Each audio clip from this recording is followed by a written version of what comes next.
Good morning, students. Today we'll be discussing about the brief overview of gross structure of a typical cell. आप लोग देख सकते हैं मैंने हेडिंग ऑलरेडी मेंशन कर दिया है.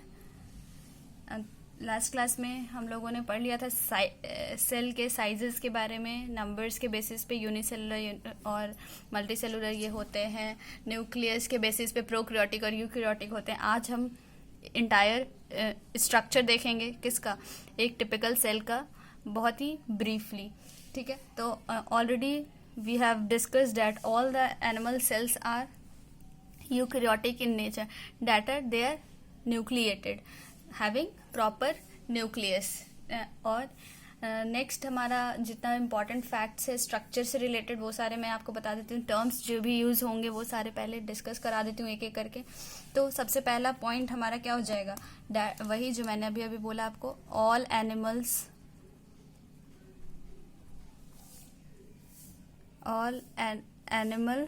Sales are eukaryotic.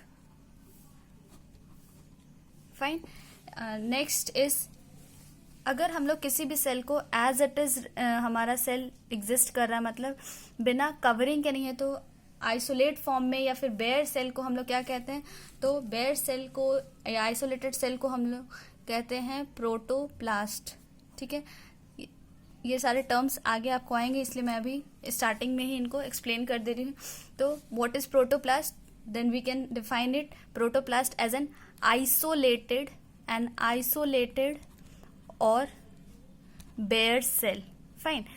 But if we provide it a covering or we covered it with the help of a membrane, this particular membrane is known as, either we can call it plasma membrane, cell membrane और plasma lemma. ठीक है, तीनों में से किसी भी नाम से हम लोग इस पर्टिकुलर आउटर कवरिंग को, अगर किसी भी सेल हमारा ये जो कवरिंग है, तो इस कवरिंग को हम लोग इस तीनों में से कोई भी एक नाम से जान सकते हैं. और नेक्स्ट पॉइंट हमारा होगा कि अब ये जो हमारा सेल है, entire structure as it is form में एग्जिस्ट कर रहा है, that it is known as protoplast. जैसे ही हमने इसके ऊपर कवरिंग लगा दी, तो इस कवरिंग को हम लोग प्लाज्मा मेम्ब्रेन, सेल मेम्ब्रेन और प्लाज्मा लेमा कहेंगे. अब इस पर्टिकुलर सेल के अंदर जितने भी हमारे लिविंग मटेरियल्स एग्जिस्ट कर रहे हैं उसको हम लोग क्या कहते हैं, तो उसको हम लोग कहते हैं protoplasm. Then what do we mean by protoplasm, then we can write it the definition of protoplasm as a living material of cell. ठीक है, जितने भी हमारे लिविंग मटेरियल्स होंगे किसी भी सेल के अंदर, वो सारे हमारे क्या कहलाएंगे, प्रोटोप्लाज्म कहलाएंगे, living material of cell. Fine. Then अब ये जो हमारा सेल है वो इंटायर एक continuous mass of living material या फिर एक कंटिन्यूअस प्रोटोप्लाज्म नहीं होता है इसके अंदर प्रेजेंट. ठीक है, क्यों नहीं प्रेजेंट होता है, क्योंकि इसके अंदर बहुत सारे अलग अलग डिस्टिंक्ट स्ट्रक्चर्स प्रेजेंट रहते हैं, सस्पेंडेड रहते हैं. तो एक हमारा पॉइंट जो याद रखने वाला है वो क्या है, सबसे पहला, जितने भी एनिमल सेल्स होते हैं वो यूकैरियोटिक. आइसोलेटेड या बेयर सेल को किस नाम से जान सकते हैं हम लोग, प्रोटोप्लास्ट. अब जितने भी लिविंग मटेरियल जो कि इंटायर इस सेल के अंदर प्रेजेंट रहेंगे उसको प्रोटोप्लाज्म. इसके आउटर कवरिंग को प्लाज्मा मेम्ब्रेन, सेल मेम्ब्रेन और प्लाज्मा लेमा. अब इसके अंदर कोई भी एक कंटिन्यूअस फॉर्म में हमारा प्रोटोप्लाज्म नहीं एग्जिस्ट करेगा. क्यों नहीं एग्जिस्ट करेगा, क्योंकि इसके अंदर several types of distinct structures suspended रहते हैं. ठीक है, और इसी सस्पेंडेड डिस्टिंक्ट स्ट्रक्चर्स को हम लोग क्या कहते हैं, that is known as cell organelles, which I have already discussed with you in the last or in the previous video. ठीक है, तो ये सेल ऑर्गेनलीज या फिर इसको कहीं कहीं किसी बुक में ये ऑर्गेनॉइड्स भी मेंशन होता है. ठीक है, तो cell organelles and organoids are that internal structure which are present inside the cell which perform their specific function. अब जितने भी हमारे सेल ऑर्गेनलीज जो भी इंटरनल स्ट्रक्चर, उसमें से सबसे डिस्टिंक्ट की अगर बात की जाए तो वो है हमारा न्यूक्लियस. न्यूक्लियस इजीली हम लोग डिस्टिंक्ट कर सकते हैं इसको, और which is generally located in the central part of the cell. अब ये न्यूक्लियस हमारा डिस्टिंक्ट, सबसे ज्यादा डिस्टिंक्ट सेल ऑर्गेनली है, और ये सिचुएटेड रहता है हमारा कहाँ, सेंटर ऑफ द सेल में, centre part of the cell में. ठीक है, तो ये तो सबको मालूम है, इसमें लिखने की कोई जरूरत नहीं है। अब उसके बाद हमारा नेक्स्ट टर्म आता है दैट इज साइटोप्लाज्म। अब ये साइटोप्लाज्म क्या होता है? तो साइटोप्लाज्म होता है हमारा वो पार्ट जो कि न्यूक्लियस और प्लाज्मा मेम्ब्रेन के बीच में होता है, मतलब the part existing between this particular nucleus, this is nucleus and this is what, cell membrane, plasma membrane or plasma membrane, plasma lemma, whatever you want to call it, you can call it. This space or this part is known as what? Cytoplasm. Fine. Then the next structure or the next part is cytosome. Then what is cytosome? Cytosome is, if we see this is a cell, if we talk about plasma membrane as well as cytoplasm together, then we call it as a cytosome. Then what we call about cytosome?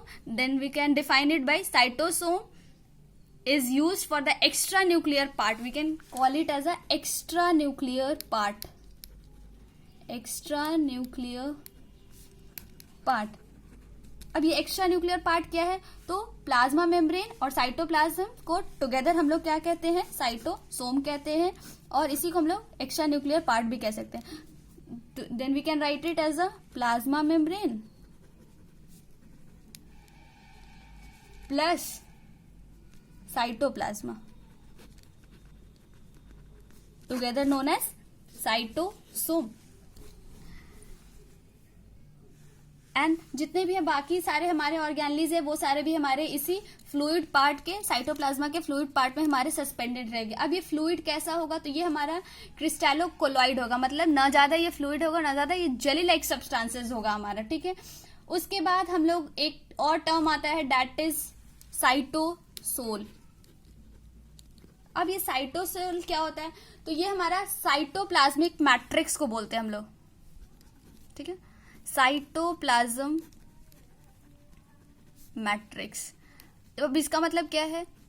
तो जितने भी हमारे cytoplasm के अंदर जो इनका solid part है, fluid like structure, उसको हम लोग इकट्ठे साइटोसोल कहते हैं, ठीक है। नेक्स्ट इज, अब ये जो हमारा साइटोप्लाज्म है, यहाँ पे ही जितने भी सेलुलर एक्टिविटीज होती है वो सारे हमारे यहीं पे होते हैं। जितना भी केमिकल रिएक्शंस होता है जो कि जरूरी है किसी भी सेल को जीवित रहने के लिए, उनके लिविंग स्टेट को सस्टेन करने के लिए, मेंटेन करने के लिए, लाइफ को प्रोड्यूस करने के लिए, वो सारा फंक्शंस हमारा इसी पर्टिकुलर रीजन में होता है। और जितने भी हमारे सेलुलर मटेरियल्स होते हैं वो हमेशा बदलते रहते हैं, और इस बदलते हुए जो भी हमारा एवर चेंजिंग जो इनका नेचर है, रिएक्शंस है, इसी को हम लोग कहते हैं मेटाबॉलिक रिएक्शंस। लास्ट क्लास में भी मैंने मेटाबॉलिक रिएक्शंस के बारे में बताया था। मेटाबॉलिक रिएक्शंस क्या होते हैं? तो वो सारे एक्टिविटीज जो कि लिविंग ऑर्गेनिज्म या लिविंग सेल के अंदर हो रहे होते हैं। क्योंकि जैसा कि हमारा टर्म मेटाबॉलिक मतलब ही होता है मेटाबॉलिक, मेटाबॉलिक वर्ड ही हमारा एक ग्रीक मेटाबोल से आया है, ठीक है, जिसका मतलब होता है to change.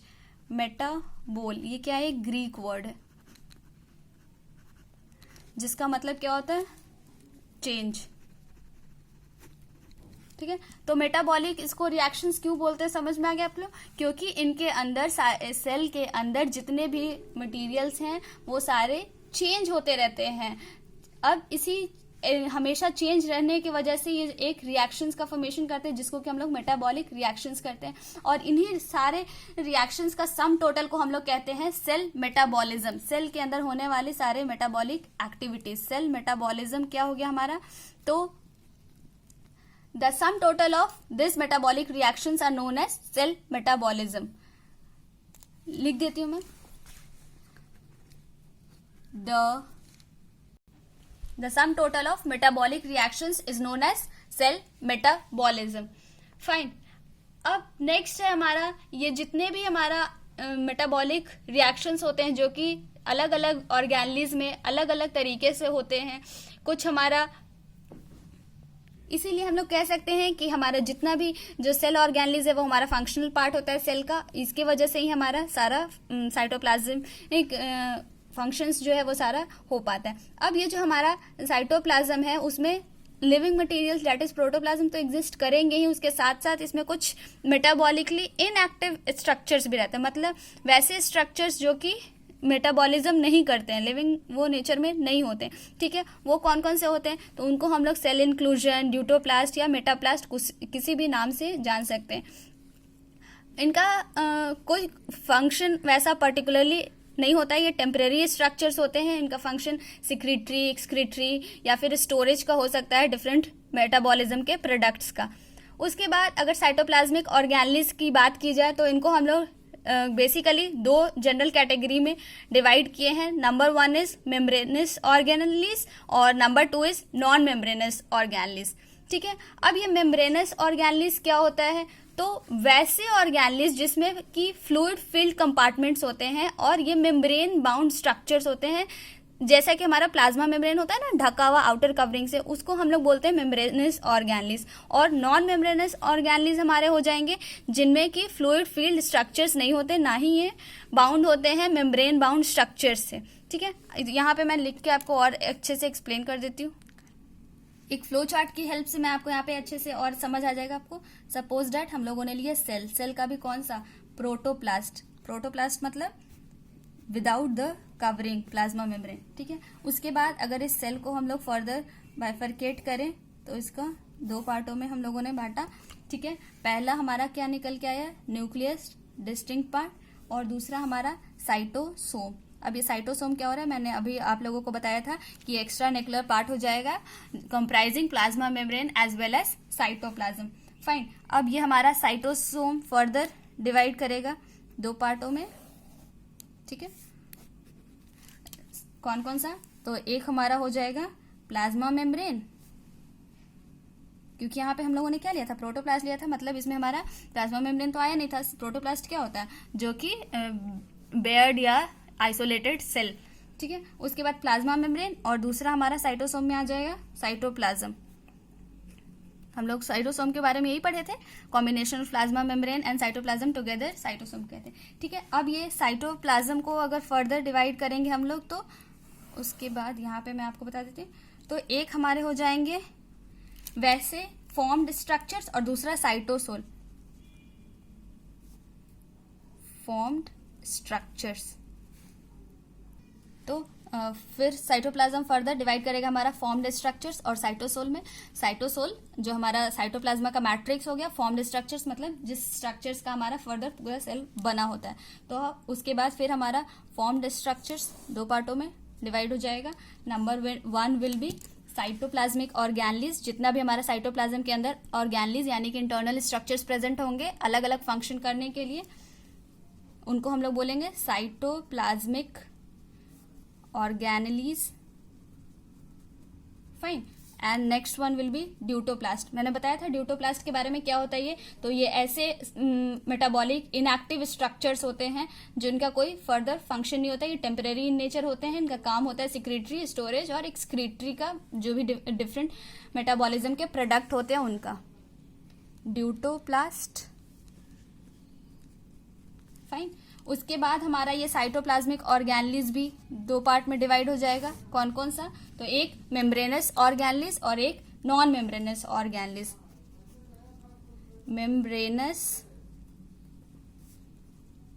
Organelles and non, अब मेम्ब्रेनस ऑर्गेनेल्स और नॉन मेम्ब्रेनस ऑर्गेनेल्स जैसा कि मैंने आप लोगों को ऑलरेडी एक्सप्लेन कर चुका है, बट फिर भी मैं यहाँ पे लिख दे रही हूँ वापस से। तो ये सारे वैसे ऑर्गेनेल्स होते हैं जिनमें कि फ्लूइड फील्ड कंपार्टमेंट्स प्रेजेंट होते हैं और ये बाउंडेड रहते हैं 1 या 2 मेम्ब्रेन से, और ये रिजेंबल करते हैं जस्ट लाइक प्लाज्मा मेम्ब्रेन। तो इसका डेफिनेशन मैं लिख दी, ठीक है। मेम्ब्रेनस ऑर्गेनेल वैसे फ्लूइड फील्ड कंपार्टमेंट्स जो कि 1 या 1 से ज्यादा मेम्ब्रेन से कवर्ड होंगे। नॉन मेम्ब्रेनस ऐसा स्ट्रक्चर नहीं होगा जिसमें कि फ्लूइड रहे या फिर वो कवर्ड रहे। अब हमारा मेम्ब्रेनस ऑर्गेनेल्स में कौन कौन सा आ जाएगा, तो इसमें हमारे आ जाएंगे डिफरेंट ऑर्गेनेल्स जिसके बारे में हम लोग आगे डिटेल्स में पढ़ने वाले हैं। यहाँ पे सिर्फ आपको मैं कैटेगराइज कर दे रही हूँ, डिफ्रेंशिएट कर दे रही हूँ, और डिटेल में सारे ऑर्गेनेल्स को हम लोगों को पढ़ना है। इसमें हमारा आ जाएगा सबसे पहले एंडोप्लाज्मिक ये सारे क्या है, ये सारे हमारे सेल ऑर्गेनलीज हैं, जो कि सेल के इंटरनल स्ट्रक्चर्स हैं, जो कि अपना स्पेसिफिक अलग अलग फंक्शन परफॉर्म करते हैं सेल के अंदर. Endoplasmic reticulum. Fine. Next one will be Golgi complex, then mitochondria. ये सारे हमारे मेम्ब्रेन बाउंड स्ट्रक्चर्स होते हैं. Mitochondria, lysosomes, microbodies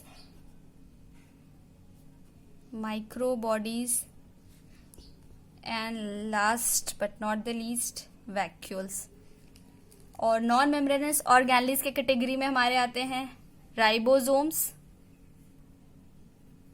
cytoskeletal elements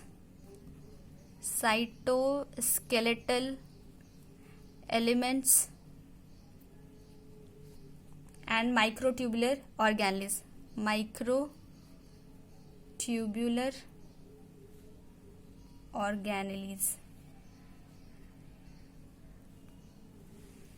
fine.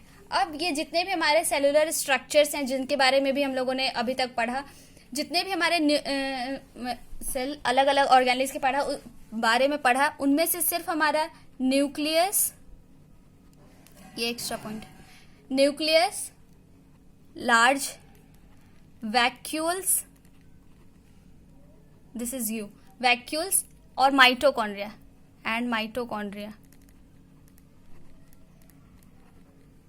ठीक है. इनको हम लोग सिर्फ देख सकते हैं किसमें, लाइट माइक्रोस्कोप के अंदर. बाकी जितने भी हमारे स्ट्रक्चर्स हैं वो सबको देखने के लिए किसकी जरूरत होती है, इलेक्ट्रॉन माइक्रोस्कोप्स की.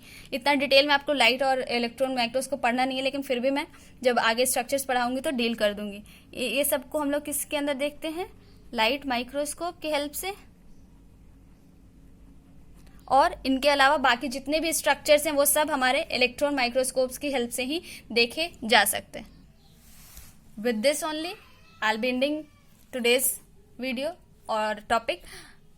इन the next video we'll discuss the entire structure of a cell, or we can say it, each and every organelles in detail, their function, their structure, everything in detail. Okay then. Thank you.